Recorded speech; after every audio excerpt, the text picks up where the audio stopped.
एक बहादुर fire fighter अपनी जान को जोखिम में डालकर एक छोटी बच्ची को बचाने के लिए एक ऊंची इमारत से छलांग लगा देता है। वो खुद पीठ के बल नीचे गिरता है लेकिन बच्ची को सुरक्षित रखता है। तभी आश्चर्यजनक रूप से वो फौरन ठीक हो जाता है। वो बच्ची को देखने जाता है। वो लड़की से उसका नाम पूछता है लेकिन वो उसे कोई जवाब नहीं देती, बल्कि वो उसे एकदम नजरअंदाज करते हुए अपने मॉम डैड के साथ वहाँ से चली जाती है। किम सोचता है क्या वो एक थैंक्स का भी हकदार नहीं था। तभी उसे कुछ अजीब महसूस होता है। उसे आसपास के माहौल में बदलाव सा नजर आता है। वो देखता है सब कुछ पहले जैसा ही है, फिर भी अलग सा लग रहा है। तभी वो सुनता है कि उसे पीछे से कोई नाम लेकर पुकारता है। वो मुड़ता है उन्हें देखने के लिए। उसे एक आदमी और एक औरत मुस्कुराते हुए दिखाई देते हैं। वो तिरछी नजरों से गौर करता है। उसके सहकर्मी फायर फाइटर एक मृत शरीर को घेरे हुए हैं। लेकिन ये क्या, ये तो खुद उसी का शरीर है। उसे अपनी आंखों पर विश्वास नहीं हो रहा था। वो ये दृश्य देखकर पागल सा होने लगता है। तभी वो आदमी औरत उसके पास आते हैं और उसे अपना परिचय कराते हैं कि मैं हेवन हूँ और ये डियाक चून है। हम तुम्हारे गार्डियंस हैं जो मरने के बाद होने वाली 7 परीक्षाओं में तुम्हारा मार्गदर्शन करेंगे। वो उसे बताते हैं आज 28 अप्रैल 2017 की तारीख को तुम बिल्कुल ठीक समय पर मरे हो। किम उनसे प्रार्थना करता है कि उसे एक आखिरी बार अपनी माँ से मिलने दिया जाए, लेकिन उसकी एक नहीं सुनी जाती और उसे जबरदस्ती एक पोर्टल के द्वारा परलोक पहुंचा दिया जाता है। 7 परीक्षाएं शुरू होने से ठीक पहले किम की मुलाकात उसके तीसरे गार्डियन कैंगरिम से होती है। वो दूसरी दुनिया का एक सम्मानित गार्डियन है जिसने अपने पिछले 1000 सालों के कार्यकाल में पूरी 47 आत्माओं को इन 7 परीक्षाओं से सफलतापूर्वक पार कराया है। अब वो परीक्षाओं के क्रम को पार करने के लिए पहले गेट पर पहुंचते हैं। डियाक चून प्रथम गेट पर किम का टिकट लगाती है। तभी एक ऐलान होता है कि किम एक आदर्श मानव है। आदर्श मानव उस इंसान को कहा जाता है जो जीवन भर नेकी से जीता है और सम्मानपूर्ण मौत मरता है। डियाक चून उसे बताती है कि किम तुम पिछले 422 सालों में पहले आदर्श मानव। वो उसे बताती है कि एक आदर्श मानव की 7 परीक्षाओं को अपने निर्धारित 49 दिनों के अंदर सफलतापूर्वक पार करने की सबसे अधिक संभावना होती है और अगर वो ऐसा कर लेता है तो उसे धरती पर फिर से जन्म मिलेगा। अब वो प्रथम द्वार में प्रवेश करते हैं। उनका सबसे पहला पड़ाव था हत्यारों का नरक। अगर किम ने किसी की हत्या की है या वो किसी की हत्या का जिम्मेदार पाया जाता है तो उसकी सुनवाई होगी और दोषी पाए जाने पर उसे यहीं बंदी बना लिया जाएगा और अगले 50 सालों तक वो यातनाएं झेलेगा। किम न्यायाधीश सम्राट ब्योनजोंग के सामने प्रस्तुत होता है। उसके 2 बदतमीज अभियोक्ता किम के ऊपर अन्यायपूर्ण आरोप मढ़ने शुरू कर देते हैं। वो कहते हैं किम अपने सहकर्मी को एक जलती इमारत के अंदर घायल और असहाय छोड़ आया था। उसके पास पूरा समय था कि वो वापस लौटता और उसे वहाँ से बचाकर निकाल ले आता। इसके बावजूद इस खुदगर्ज ने उसे वही छोड़ दिया और फिर देखते ही देखते इमारत ढह गई और वो बेचारा मारा गया। अभियोक्ता उसके ऊपर हत्या का आरोप लगाते हैं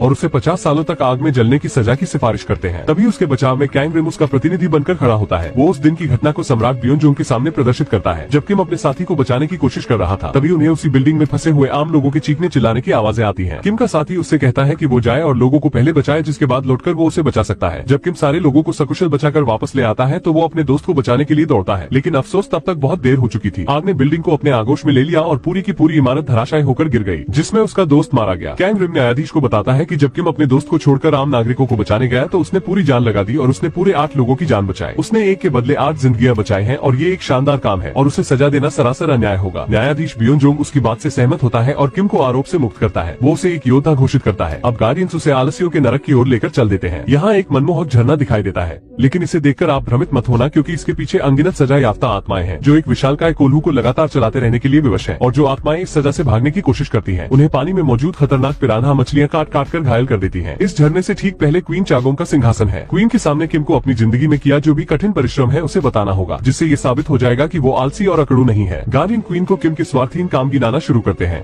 जिन्हें उसने फायर फाइटर रहते हुए अंजाम दिया था। क्वीन उसके कामों को देखकर इतनी ज्यादा खुश होती है कि वो खड़े होकर उसके लिए तालियां बजाती है। वो उससे अत्यधिक प्रभावित होकर पूछती है कि तुम्हें ये सुंदर कार्य करने की प्रेरणा कैसे मिलती थी, लेकिन किम उसे जवाब देता है कि उसने ये सब काम सिर्फ पैसों के लिए किए थे। उसका ये जवाब सुनकर क्वीन क्रोधित हो जाती है। वो कहती है कि तुम्हारे लिए पैसा ही भगवान है। वो अभियोक्ताओं से कहती है कि उसे झरने के पार भेज दिया जाए। अब जैसे ही किम किनारे पर पहुंचने वाला था, कैंगरिम और हेवन पानी में कूद जाते हैं और किम की मदद करने की कोशिश करते हैं। कैंगरिम क्वीन से याचना करता है कि वो किम के पिछले जीवन पर एक बार फिर नजर डाले और इस बार वो क्वीन को किम की जिंदगी का दूसरा पहलू दिखाता है। वो क्वीन को दिखाता है कि किम की जिंदगी बहुत कठिन थी। वो दिन में थका देने वाले अपने फायर फाइटर के जॉब के बाद भी रात में अलग पार्ट टाइम जॉब करके पैसे कमाता था। यहाँ तक कि वो वीकेंड्स में भी काम की तलाश में रहता था। उसने जिंदगी में अपने आराम के लिए कभी समय निकाला ही नहीं और ये सब उसने सिर्फ अपनी बीमार माँ की अच्छी देखभाल और अपने छोटे भाई का सुप्रीम कोर्ट जज बनने का सपना पूरा करने के लिए किया। वो ये कहते हुए अपनी बात खत्म करता है कि अगर किम ने अपने परिवार के लिए काम नहीं किया होता तो शायद वो आज जिंदा भी नहीं होते। अब क्वीन अपना अंतिम निर्णय सुनाती है। वो कहती है कि हालांकि किम ने काम पैसे कमाने के लिए किया, लेकिन उसका उद्देश्य स्वार्थहीन था। वो सच में उन गिने चुने इंसानों में से है जो दूसरों के लिए अपनी जिंदगी जीते हैं। अब अगले चरण के लिए जाते हुए रास्ते में भयानक मॉन्स्टर्स उनके ऊपर घात लगाकर हमला कर देते हैं। बहुत मुश्किलों से किसी तरह दुर्गम रास्ते को पार करने के बाद कैंगरिम किम को बताता है कि मॉन्स्टर्स के हमले का मतलब ये है कि उसके परिवार का कोई सदस्य मर गया है और उसकी आत्मा प्रतिशोध के लिए धरती पर भटक रही है और इसी वजह से उनके रास्ते में ये रुकावटें आ रही हैं। किम चिंतित होता है कि कहीं उसकी माँ तो नहीं गुजर गई। कैंगरिम कहता है इस समस्या से पार पाने का सिर्फ एक ही तरीका है, हमें किम के परिवार के उस सदस्य की बॉडी को ढूंढकर उसे जलाना होगा। वो मृतक को ढूंढने के लिए धरती पर पहुंचता है। उधर गार्डियन किम की आंखों पर काली पट्टी बांध देते हैं क्योंकि वो मॉन्स्टर्स देखने के लिए उसकी आंखों का इस्तेमाल कर रहे थे। अब वो उसे अगले पड़ाव पर ले जाते हैं जो है धोखे का नरक, जहाँ उसका फैसला धोखे की देवी को करना है। किम किम ने अपने जीवन में क्या क्या झूठ बोले हैं और उनका क्या प्रभाव हुआ है। अभियोक्ता उसके खिलाफ धोखाधड़ी का आरोप लगाते हैं। किम ने लगभग 100 झूठे पत्र लिखे जो उसने अपने मृत सहकर्मियों के बच्चों को लिखे थे। वो न्यायाधीश के सामने एक उदाहरण रखते हैं कि उसका एक सहकर्मी जो बचाव कार्य के दौरान मारा गया था। किम उसकी बेटी जियान को उसका पिता बनकर पत्र लिखता था। उसने उन पत्रों के जरिए जियान का उत्साह बढ़ाने और उसे सही दिशा दिखाने की कोशिश की थी। किम कहता है कि वो तब एक छोटी सी बच्ची थी और वो चाहता था उसे उस दुख का एहसास न हो। लेकिन अभियोक्ता कहता है कि क्या उसने कभी ये सोचा कि जब लड़की को पता चलेगा कि वो सारे पत्र नकली थे तो उसे कितना दुख पहुंचेगा। किम के पास इसका कोई जवाब नहीं था और अब न्यायाधीश सजा के तौर पर उसकी जीभ काटने का आदेश देती है। तभी डियाक चून उसका पक्ष रखने सामने आती है। वो न्यायाधीश को किम के दूसरे और नकली पत्र दिखाती है जो उसने अपनी माँ को लिखे थे। इन पत्रों में किम ने अपनी माँ को लिखा था कि उसने परिवार बसा लिया है और उसका एक बेटा भी है और वो एक खुशहाल जिंदगी जी रहे हैं। ये सब झूठ था। किम ने कभी शादी की ही नहीं थी और न ही उसके बच्चे थे। डियाक चून बताती है कि किम ने अगर ये पत्र अपनी माँ को ना लिखे होते तो उस वक्त उसकी माँ जो गंभीर बीमारी से जूझ रही थी वो कभी भी उससे बाहर नहीं निकल पाती। उन लेटर्स ने उसे बीमारी से लड़ने की शक्ति दी थी। अभियोक्ता एक बार फिर उससे पूछता है कि उस दुख का क्या जो उसकी माँ को सहन करना पड़ता अगर उसे पता चलता कि ये सब झूठ था। डियाक चून कहती है कि किम ये पत्र कभी नहीं लिखता अगर माँ गंभीर बीमार ना होती और उन पत्रों की वजह से जो खुशी उसे मिली उससे वो बहुत जल्दी ठीक हो गई और अगर उसने उस बच्ची को वो पत्र ना लिखे होते तो उसका अपनी पढ़ाई पर से ध्यान हट जाता। किम ने ये झूठ औरों की भलाई के लिए बोले थे ना कि अपने लिए। न्यायाधीश अब किम को सारे आरोपों से मुक्त कर देती है और उसे जाने देती है। उधर पृथ्वी पर कैंग रिम किम के घर उसकी माँ को देखने जाता है जो एक गूंगी बहरी महिला है। वो कहता है कि वो यहाँ किम के प्रति अपना आदर प्रकट करने आया है। लेकिन जब माँ वहाँ से चली जाती है तो कैंग रिम का सामना किम के भाई होंग की आत्मा से होता है जो अगरबत्ती के धुएं के पीछे छिप रहा था। कैंग रिम उससे पूछता है कि तुम्हारी मौत कहाँ हुई थी, लेकिन आत्मा वहाँ से भाग निकलती है और कैंग रिम उसका पीछा करता है। आत्मा उसके हाथ से निकल जाती है जिसके बाद वो किम और गार्डियन से संपर्क करता है। वो उसे बताता है कि उसकी माँ और भाई बिल्कुल ठीक है और जब किम खुशी मनाते हुए झूमने लगता है कैंग रिम गार्डियंस को उसके भाई के बारे में सच्चाई बताता है। वो कहता है कि किम के आगे की परीक्षाओं को सफलतापूर्वक पार करने के लिए यही अच्छा है कि वो सच न जाने। अब वो आत्मा को ढूंढकर खत्म करने के अपने मिशन को जारी रखता है जबकि किम और दूसरे गार्डियन अगले पड़ाव के लिए अपनी यात्रा पर निकल पड़ते हैं। रास्ते में किम डियाक चून को बताता है कि वो मरने से पहले अपनी माँ को एक राइस कुकर गिफ्ट करना चाहता था। वो उनका शुक्रिया करना चाहता था कि उन्होंने उसके और उसके भाई को बचपन से बड़े होने तक स्वादिष्ट चावल पकाकर खिलाए थे। वो बताता है कि उसने उस कुकर में उसके लिए एक आखिरी पत्र भी छोड़ा था।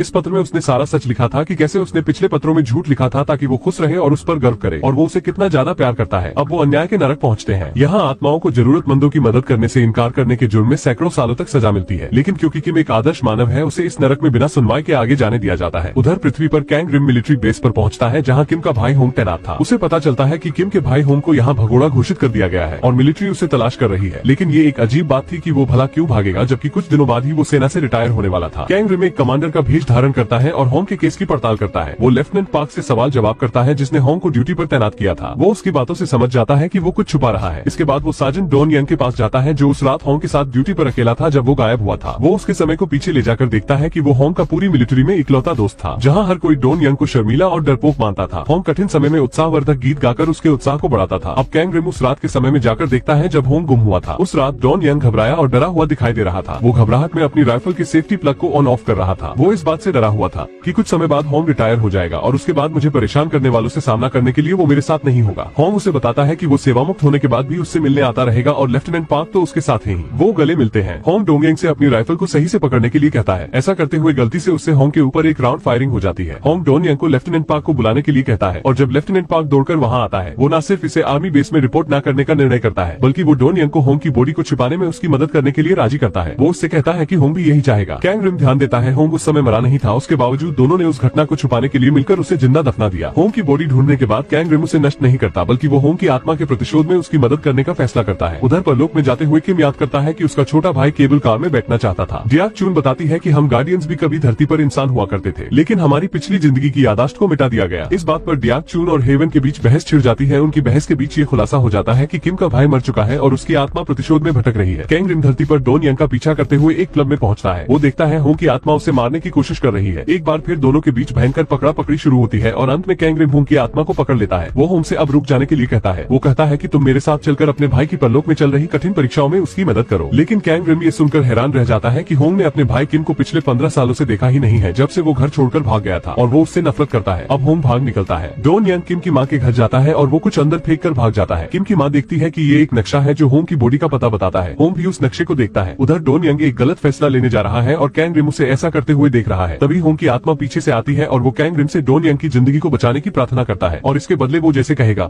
वैसा वो करने के लिए तैयार हो जाएगा। कैंग रिम हामी भरता है लेकिन कड़ाई से उसे बताता है कि धरती पर मनुष्यों की जिंदगी में दखल देने का किम की परलोक में चल रही सुनवाई पर खराब असर पड़ेगा। अब वो कैंग रिम के गले का इस्तेमाल अपनी आवाज डॉन यंग तक पहुंचाने के लिए करता है। होंग वही गाना गाकर सुनाता है जो उसने उसके लिए लिखा था लेकिन डॉन यंग सिर्फ कैंग रिम को ही देख सकता था। वो उससे कहता है कि उसने उसे माफ कर दिया है और कहता है कि तुम्हें पिछली बातों को भूलकर जिंदगी में आगे बढ़ना चाहिए। उधर रास्ते में किम और गार्डियंस 5वीं सुनवाई के लिए आगे बढ़ते हैं। ये है विश्वासघात का नरक, जहाँ आत्माओं को स्वार्थपूर्ण विश्वासघातों के लिए सजा दी जाती है। उन्हें एक आईने में फंसाकर मारा जाता है। उसकी न्यायाधीश क्वीन सोंग किम को बिना सुनवाई के जाने देती है, क्योंकि वो एक आदर्श मानव है जिसने सदा ईमानदारी से जीवन व्यतीत किया है। अगली सुनवाई तक पहुंचने के लिए उन्हें एक खाई के नीचे जाना होगा, जो उन्हें हिंसा के नरक तक पहुंचाएगी। लेकिन यहाँ पर कैंग रिम के इंसानी दुनिया में दखल देने का परिणाम इन्हें यहाँ पर झेलना पड़ता है और वो तैरते तैरते अचानक से सैकड़ों किलोमीटर नीचे जा गिरते हैं। किम और उसके साथ 2 गार्डियंस को किंग जिन वोंग के सामने प्रस्तुत किया जाता है। यहाँ किम पर आरोप लगता है कि एक बार उसने अपने छोटे भाई को बचपन में बहुत मारा था, जबकि उस समय उसका भाई बीमार था और इस घटना के बाद वो घर से भाग गया और उसने फिर कभी भी अपने भाई से माफी नहीं मांगी और उसके भाई ने भी इसके लिए उसे कभी माफ नहीं किया। गार्डियंस अपना पक्ष रखने की कोशिश करते हैं, लेकिन किंग जिन वोंग उनकी दलील को व्यर्थ मानते हुए कहता है कि किम साफ साफ दोषी है और उसे अपने भाई से माफी भी नहीं मिली है। वो उस पर अपना फैसला सुनाने ही वाला था कि तभी दोनों गार्डियंस कैंग रिम से मदद मांगते हैं। कैंग रिम डियाक चून से किंग जिन वोंग से प्रार्थना करने के लिए कहता है कि किम का फैसला आखिरी सुनवाई के बाद सुनाया जाए। डियाक चून किंग जिन वोंग से मांग करती है और उसकी ये मांग मान ली जाती है, लेकिन इसका मतलब ये होगा कि इस कोर्ट के आरोप भी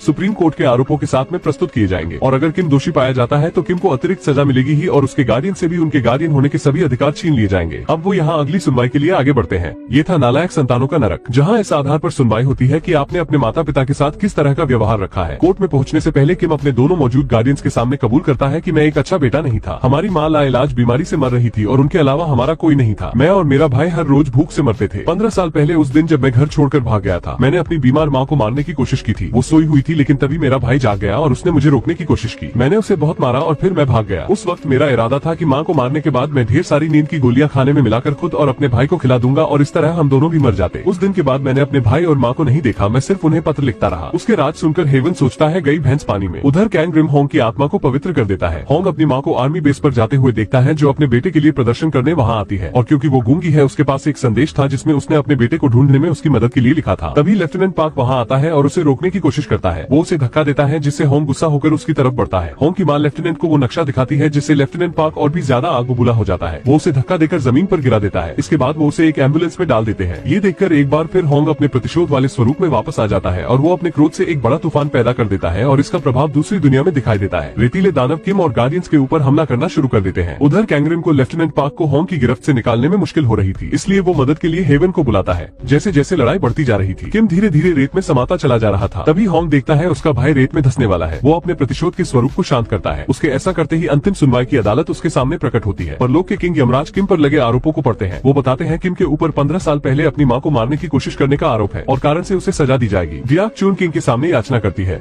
वो कहती है उस समय किम की माँ सो रही थी और वो इससे अनजान थी, तो उसे उस गुनाह के लिए कैसे सजा दी जा सकती है जो उसने कभी किया ही नहीं और उसकी माँ भी जिससे अनजान थी। किंग यमराज उसकी अधूरी जानकारी को सुधारता है। वो उसे कर्म के आईने में दिखाता है कि वास्तव में किम की माँ उस समय जागी हुई थी और वो बस सोने का दिखावा कर रही थी। जब उसने देखा उसका बेटा उसे मारने जा रहा है तो वो अंदर ही अंदर रोने लगी, क्योंकि उसका दिल टूट गया था। लेकिन वो जानती थी ऐसा होने से उसके बच्चों की जिंदगी आसान हो जाएगी, इसलिए वो उनके लिए अपना बलिदान देने के लिए तैयार हो गई। अब जैसे ही किम को ये बात पता चलती है, वो घुटनों के बल नीचे गिर जाता है। वो फूट फूट कर रोता है। किंग यमराज से अपने लिए सजा की भीख मांगता है जिसका वो हकदार है। अब जैसे ही अभियोक्ता उसके खिलाफ आरोपों को पढ़ना शुरू करते हैं, तभी अचानक एक भूकंप उठता है और कर्म के आईने में हम देखते हैं होंग एम्बुलेंस में बेहोश पड़ी अपनी माँ के सपनों में प्रवेश करता है। वो अपनी माँ को बताता है कि देखो माँ, मैं मरने के बाद दूसरी दुनिया में सुप्रीम कोर्ट का जज बन गया हूँ। वो माँ को उस दिन की याद दिलाता है जब उसके भाई किम ने परिवार को खत्म करने का प्रयास किया था। वो उसे बताता है कि किम ने उन्हें मारने की कोशिश तो जरूर की थी, लेकिन वो ऐसा कर नहीं सका और घर छोड़कर भाग गया। लेकिन फिर भी उसने हमें छोड़ा नहीं। वो अपराध बोध में हमसे दूर रहा और हमें सहारा देने के लिए वो पूरी जिंदगी गुलामों की तरह काम करता रहा। अगर उसने हमारे लिए ये नहीं किया होता तो हम बहुत पहले मर गए होते। इसके बाद होंग अपने भाई को माफ कर देता है और अपनी माँ को गले लगा लेता है और आज पहली बार वो उसे बोलते हुए सुनता है। वो उसे नाम से पुकारती है और उसे सांत्वना देती है। वो उसे बताती है कि ये सब मेरी ही गलती थी, ये सब कुछ होता ही नहीं अगर मैं एक अच्छी माँ होती। ये सुनकर किंग यमराज निर्णय लेता है कि सारे आरोप रद्द किए जाते हैं। जिस पाप के लिए धरती पर माफी मिल चुकी हो उसके लिए परलोक में कोई सजा नहीं है। वो निर्देश देता है कि स्वर्ग के दरवाजे पर पहुंचते ही किम को फिर से धरती पर जन्म दे दिया जाए। जाने से पहले किम डियाक चून का धन्यवाद करता है। उधर कैंग रिम धरती को छोड़ने से पहले किम की माँ को किम का राइस कुकर पहुंचा देता है। घर जाकर वो उसे खोलती है, उसे किम का पत्र मिलता है। वो पत्र पढ़ती है और मुस्कुराती है और यहीं पर कहानी का अंत हो जाता है।